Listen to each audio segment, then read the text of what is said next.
masofdas here, and this is my sort of video review on Dustborn. Is final thoughts, as I've been calling them, lesson review. So this game I have on the channel some footage of me playing it for when it first came out and stuff like that. The first prologue and issue 1. The game has 10 issues or chapters to keep it simple, and the prologue that about 16 hours long.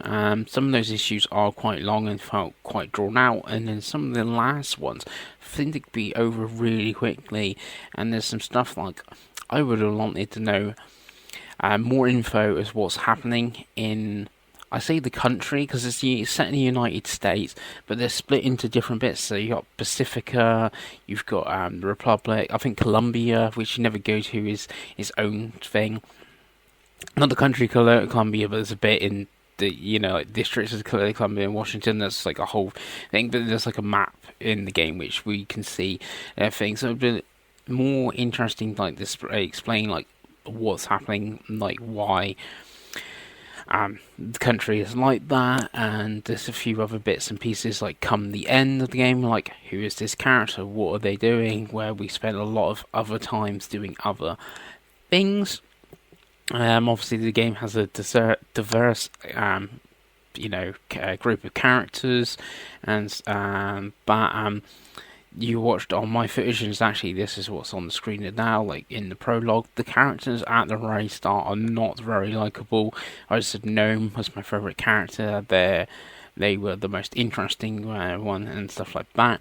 But you do meet others along the way, and some of them are quite interesting and a bit better, but you have to obviously get there to meet them.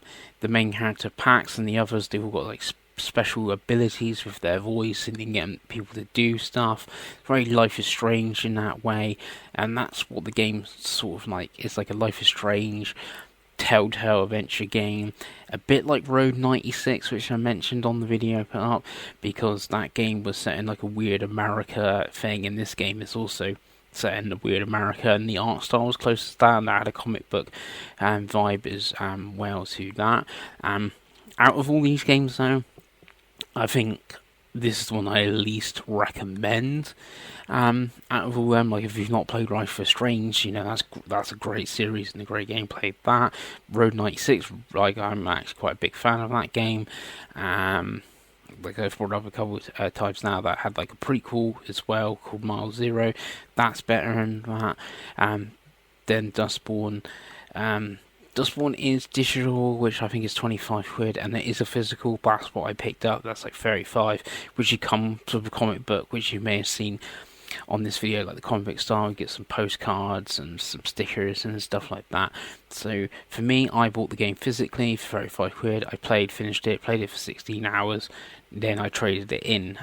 So I didn't lose a thing. I got my money's worth from playing that. I got a bunch of trophies playing on PS5, and it was a decent-ish experience. I've played better games this year. I've actually played worse games than it this year, but it is a hard game to recommend. You got to be a fan of the genre, and then there is better games in the genre and the stuff that I think people may have missed if they've not explored the genre a lot. Like I said, like a Road 96, I don't hear anyone really talking about that, and that's like a game to pick up. Or like I said, if you got the big ones like Life is Strange, if you're looking to play a game like this, then that would be a better one to start. Anyway, I've been masofdas, and I'll see you again.